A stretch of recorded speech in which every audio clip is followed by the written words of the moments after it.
Viens, esprit de sainteté, viens, esprit de lumière, viens, esprit de feu, viens nous embraser. Viens, esprit de sainteté, viens, esprit de lumière, viens, esprit de feu, viens nous embraser. Viens, esprit du Père, sois la lumière, fais jaillir des cieux ta splendeur de gloire. Viens, esprit de sainteté, viens, esprit de lumière, viens, esprit de feu, viens nous embraser. Viens, esprit du Père, sois la lumière, fais jaillir des cieux ta splendeur de gloire. Viens, esprit de sainteté, viens, esprit de lumière, viens, esprit de feu, viens nous embraser. Merci beaucoup. Nous remercions Dieu notre Père, le Dieu Tout-Puissant, le Créateur du ciel et de la terre, le Dieu des mystères. Bien-aimés dans le Seigneur, peuple de Dieu, soyez les bienvenus. Nous célébrons le Dieu des mystères. Bien avant de commencer toute chose, nous allons déclarer notre foi de ce matin à travers le psaume 119, verset 130, qui déclare, je dis, la révélation de tes paroles est claire, elle donne de l'intelligence au plus simple. Père éternel, nous déclarons, nous annonçons, nous clamons haut et fort ce matin que la révélation de tes paroles éclaire nos vies, nos âmes, nos esprits, nos maisons, nos chemins, nos ambitions. La révélation de tes paroles éclaire nos familles, éclaire nos chemins, éclaire nos pratiques quotidiennes. La révélation de ta parole, de tes paroles éclaire, illumine nos pensées, nos esprits, nos âmes, illumine les ténèbres de notre vie. Elle donne de l'intelligence au plus simple. C'est en toi, Seigneur, que nous tirons notre intelligence. C'est en toi, dans ton amour, dans ta vérité, dans ta justice, dans ta bonté. C'est en ta présence que nous tirons l'intelligence avec laquelle nous œuvrons quotidiennement pour ta gloire. Dans le nom précieux de Jésus, nous déclarons ton amour, ton intelligence et ta révélation dans nos maisons. Ouvre-nous les yeux, Seigneur, pour que nous puissions découvrir les merveilles de ta parole. Fais du bien à ton serviteur. Fais-nous du bien, Seigneur, dans le nom précieux de Jésus. Bien-aimés dans le Seigneur, peuple de Dieu, nous parlons du Dieu des mystères. Nous célébrons le Dieu des mystères qui se révèle à travers sa parole. Entre-temps, nous avons commencé par réfléchir, méditer, dialoguer, échanger autour de l'esprit de la sagesse. Mais aujourd'hui, nous allons découvrir le mystère caché dans l'intelligence. Et à chaque fois que nous parlons de la sagesse, nous parlons également de l'intelligence. Et à chaque fois que nous parlons de l'intelligence, nous parlons également de la sagesse de Dieu. Et la parole de Dieu révèle à chaque fois qu'elle veut nous entretenir sur la sagesse, révèle le côté de l'intelligence aussi. Et donc ce matin, nous allons méditer sur le mystère de l'intelligence. Lorsque nous prenons la parole de Dieu, nous avons, je vais citer au moins deux passages bibliques qui prouvent que la sagesse de Dieu s'accompagne toujours de l'intelligence. Ça, c'est la première des choses à faire. Et la deuxième des choses à faire, je vais montrer que l'intelligence de Dieu est un mystère pour nous les hommes. et je vais montrer la dividende, c'est-à-dire les résultats et les retombées que nous avons, ce qui ressort de l'intelligence que Dieu nous accorde dans notre vie. Et sans plus tarder, nous commençons par le commencement. La sagesse de Dieu s'accompagne toujours de l'intelligence. Lorsque nous prenons Éphésiens 1, verset 17, la Bible déclare, Paul, le grand apôtre, déclare que le Seigneur nous accorde sa sagesse et sa révélation. Et ensuite, il déclare également que le Seigneur nous accorde son intelligence, nous envoie dans notre intelligence la lumière afin que nous puissions percer le mystère de l'espérance, le mystère de la glorieuse richesse de l'héritage que Dieu dispose pour nous et enfin le mystère du pouvoir de la résurrection que nous avons en Dieu. Donc en parlant de la sagesse, Paul souligne clairement qu'elle doit être accompagnée toujours de cette intelligence-là qui nous permet de comprendre, de cerner, de percer le mystère de la compréhension. Et la deuxième référence biblique qui prouve que la sagesse s'accompagne toujours de l'intelligence, c'est lorsque Dieu apparut à Moïse, à Salomon dans son rêve, et Salomon avait demandé à ce que Dieu lui accorde le discernement, c'est-à-dire la sagesse, et Dieu lui a accordé la sagesse et l'intelligence. Donc, Dieu nous manifeste sa sagesse en l'accompagnant toujours de l'intelligence divine. La deuxième chose que je voudrais partager avec vous, bien Seigneur, peuple de Dieu, c'est que la sagesse de Dieu est un grand mystère. Pourquoi la sagesse de Dieu est un grand mystère? C'est ce que nous allons découvrir tout à l'heure.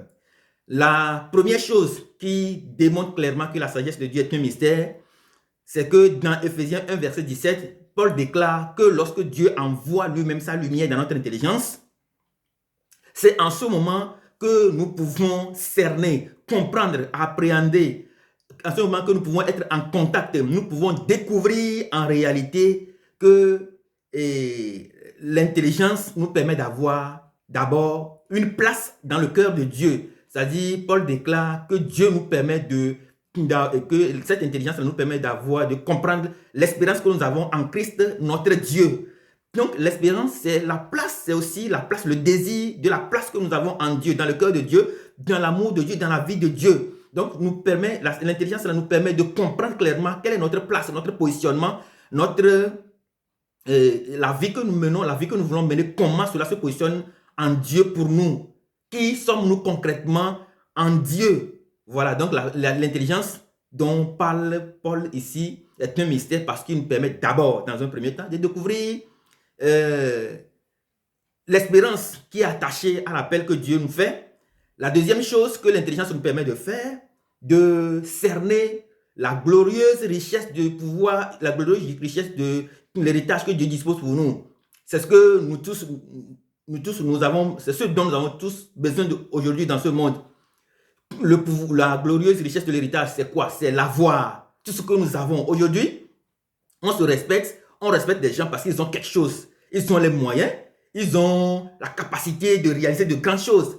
Voilà ce que Paul dit. Donc l'intelligence nous permet d'avoir un avoir, de rentrer dans ce mystère-là, de se dire que notre Dieu, il est tout. C'est lui qui nous donne des maisons que nous n'avons pas construites, des puits que nous n'avons pas creusés, des citernes que nous n'avons pas creusées. C'est lui qui nous fait rentrer dans des villes fortifiées et sur des terres fertiles. Donc, c'est Dieu qui nous donne tout. Dieu a tout. L'or et la richesse lui appartiennent, ce que nous dit la parole de Dieu. Donc, c'est l'intelligence qui nous permet de savoir que nous sommes tellement riches en Dieu et que par la foi, nous pouvons téléporter toutes ces richesses dans le monde matériel afin de pouvoir nous en servir. Aujourd'hui, si tu n'as pas les moyens, tu ne peux plus absolument rien faire. Tout le monde le sait.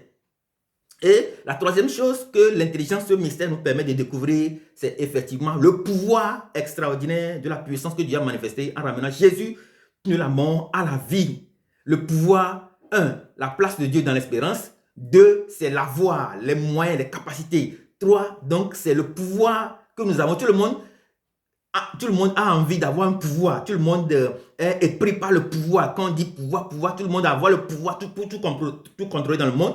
Donc, notre Dieu est un Dieu de pouvoir. Il a le pouvoir de tout contrôler. Et donc, Paul dit que lorsque nous avons l'intelligence, cette intelligence nous permet de savoir que nous avons le pouvoir maintenant de commander les choses, le pouvoir de chasser les esprits, le pouvoir de dominer le monde, le pouvoir, cette autorité-là de tout commander, de tout planifier et de tout faire selon la volonté de Dieu. Donc, nous avons le pouvoir. Pouvoir de guérir les malades, pouvoir de ressusciter les morts, pouvoir de contrôler les gens, pouvoir de contrôler ce monde qui court à la dérive. Voilà ce que Paul nous dit. Donc, ça montre clairement que l'intelligence est un pouvoir pour... L'intelligence est un grand mystère. Mystère parce que nous permet de découvrir l'espérance. Mystère parce que nous permet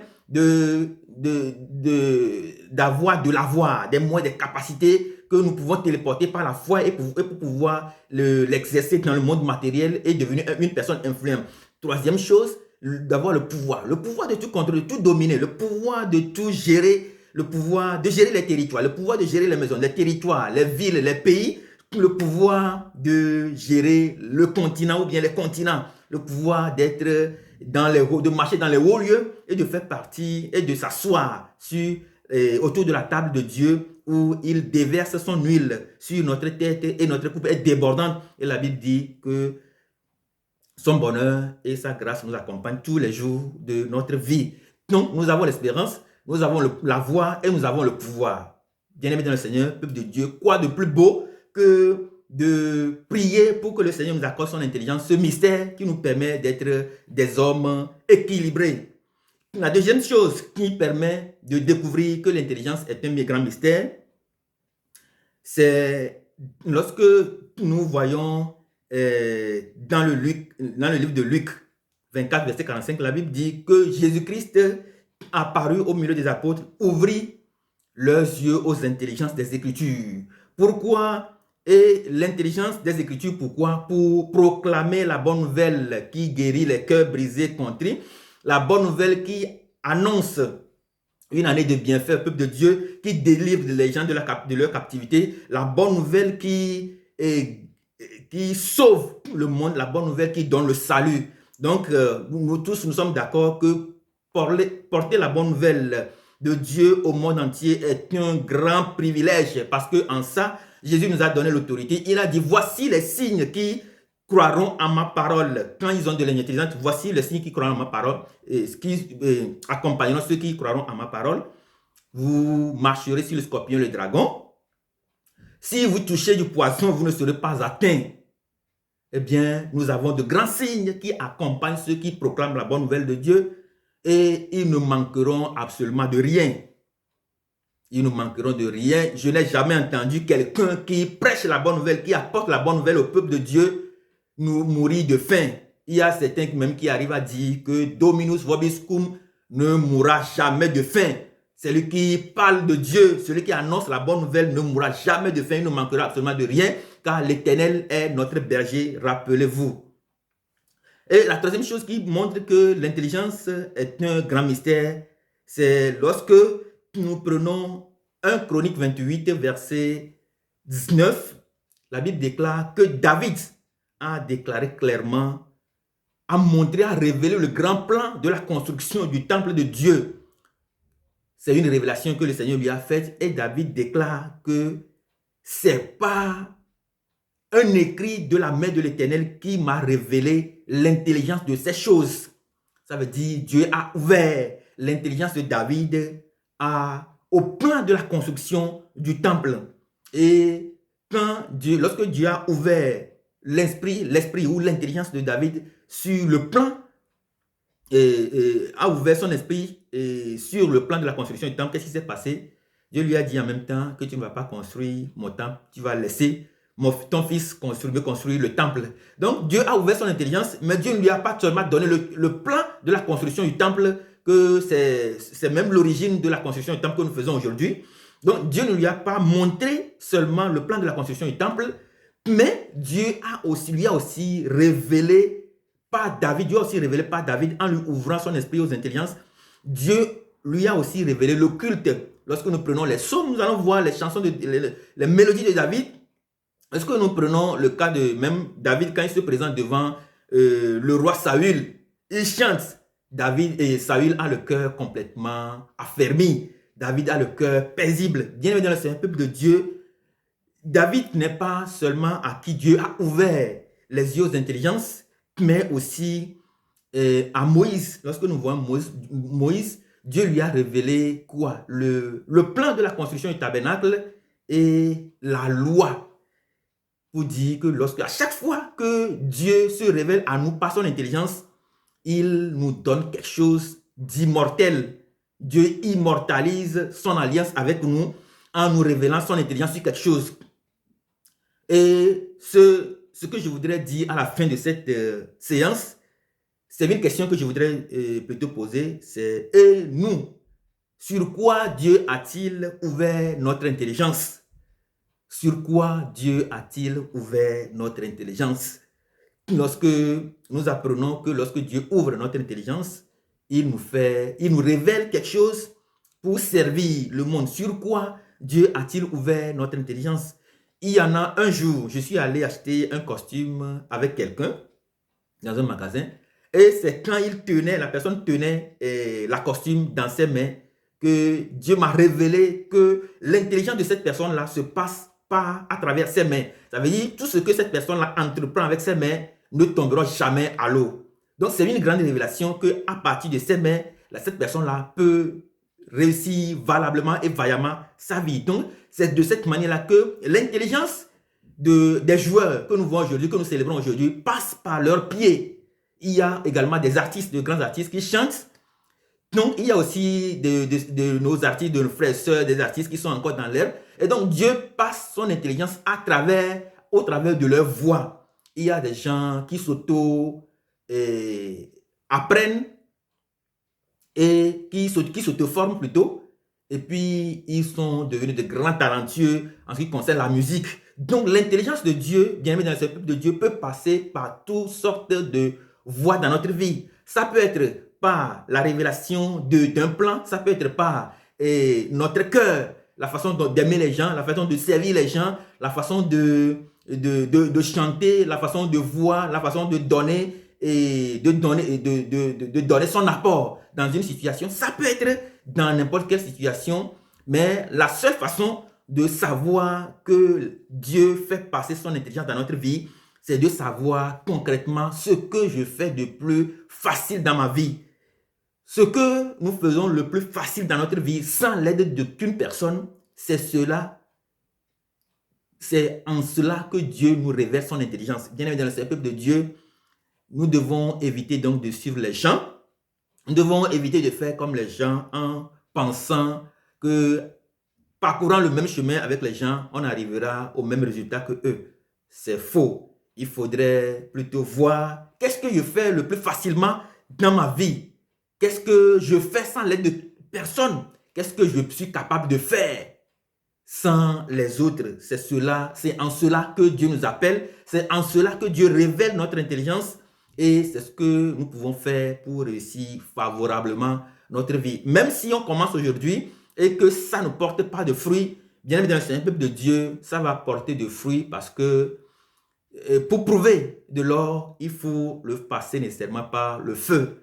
Bien évidemment, c'est un peuple de Dieu, c'est ici que nous mettons fin à la séance d'aujourd'hui. Dieu vous bénisse abondamment et que la lumière de l'Éternel brille dans nos intelligences afin que nous puissions comprendre ce pourquoi Dieu nous appelle. Il y en a qui sont appelés pour être joueurs, qui sont appelés à être pianistes, qui sont appelés à être chanteurs, artistes, qui sont appelés à être médecins, qui sont appelés à être avocats, qui sont appelés à être commerçants, qui sont appelés à être des pêcheurs comme Pierre, qui sont appelés à être de grandes personnalités. Qu'importe ce que nous faisons, essayons toujours de voir ce que nous faisons le plus facilement possible. C'est là que Dieu nous appelle, c'est là que Dieu nous révèle son intelligence. Dieu vous bénisse abondamment. Très bonne journée chez vous.